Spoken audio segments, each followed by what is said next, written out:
Hi, today we're going to continue our conversation about measuring the learning of our students. And today's learning objective is absolutely critical when we're talking about making a fair, and I mean a fair exam. So what we're going to be talking about for our learning objectives is that you're going to link this stated learning goals that you identified for your students to appropriate test items. And today's session is focusing just on that. So let me tell you why we're doing this. I know you've seen this a million times, but why? Because this framework provides a coherent structure to your course. So just like when you're building a house, you wouldn't build it without a blueprint, would you? I don't think so, because you need to not make any mistakes. And so that's the same thing when you're designing your course. You should use this blueprint of the backward design. Now, focusing on the orange part, the learning goal serves as the foundation for your course. This is where you make the decisions about what the students should learn and what they can, and what you also have to make decisions of what you're going to leave out for whatever reasons, like there's not enough time in my course or module to spend time in, or they can learn this elsewhere. Now, you're going to see two kinds of words. You're going to see learning goals, which I have here, and because that is at the course or module level, the higher level, and you'll see this on your syllabus. But we're also going to see the word learning objectives, which is the word that I use a lot because I'm talking about using those words each time for a class session.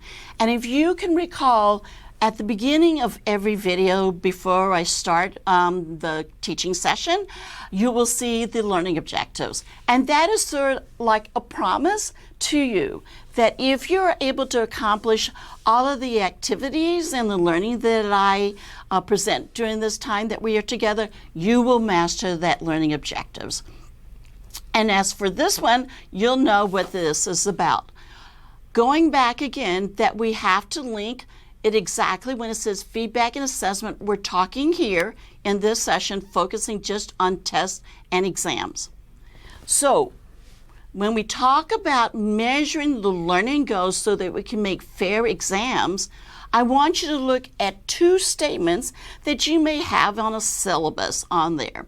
Here's the first one. And here's the second one.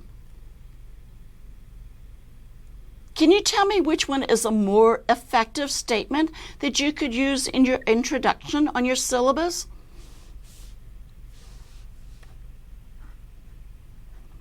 Let's see, did you choose one or two? The correct answer is number 2. Why? Because it says we will cover the learning theories. And cover is a nebulous word. We don't know exactly what it is that you want us to be able to do or think or feel. And the second one is very prescriptive and descriptive. You're going to be able to describe and you're going to be able to analyze.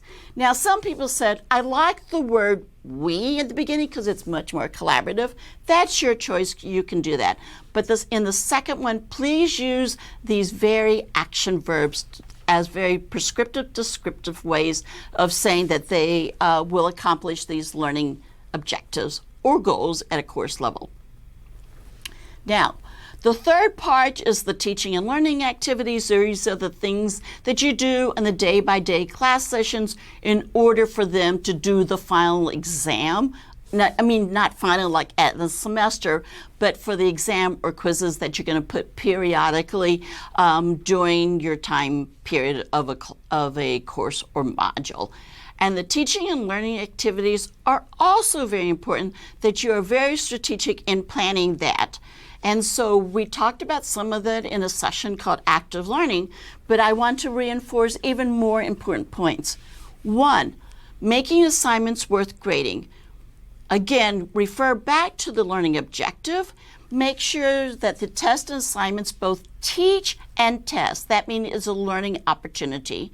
Have a course outline so that you know the flow from activity to activity, assignment to assignment leads up to that more formal assessment, evaluation of exams.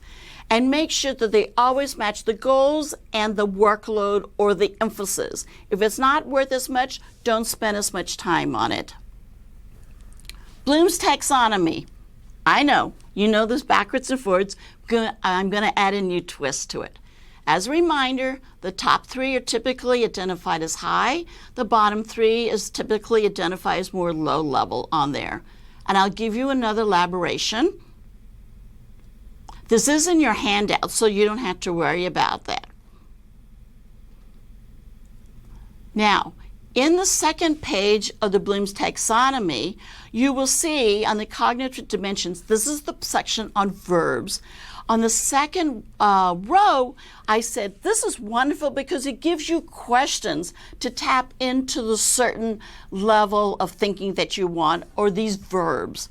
For instance, when you say what happened after, you are tapping remember, and you're using any of these verbs, all the way to create. You can ask these, you use these action verbs, and these are the kind of questions you can use. Use this as a hint to write test items. So this is a great way of doing this. But again, only if you give them practice during the time they're with you during the daily class sessions. What is another advantage of this handout I gave you? It is in the third row, and it's called activities. And they tell you specifically, give you some hints or suggestions of how to measure the students' knowledge from low level to high level. And so here we go.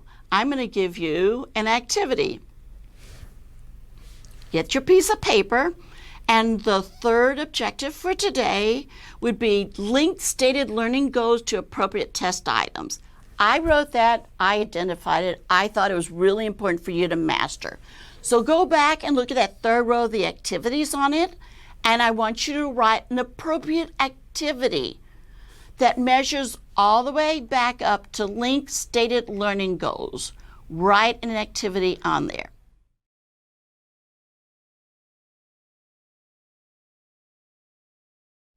So based on what I just asked you to do, I just now measured your learning based on the apply level, because I gave you the learning objective and I just want you to match it with an appropriate activity. So it is strictly an apply.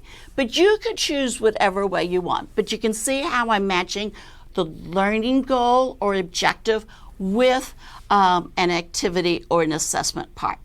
Now, I always have to make sure that the time you spend with me is very applicable and you can use it right away in your class. So here is that opportunity. I want you to read this. Remember, there's a topic. Write that topic there on your piece of paper.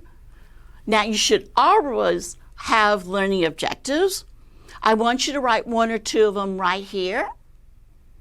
And I want you to write an exam test item for 2 of your stated learning objectives on there.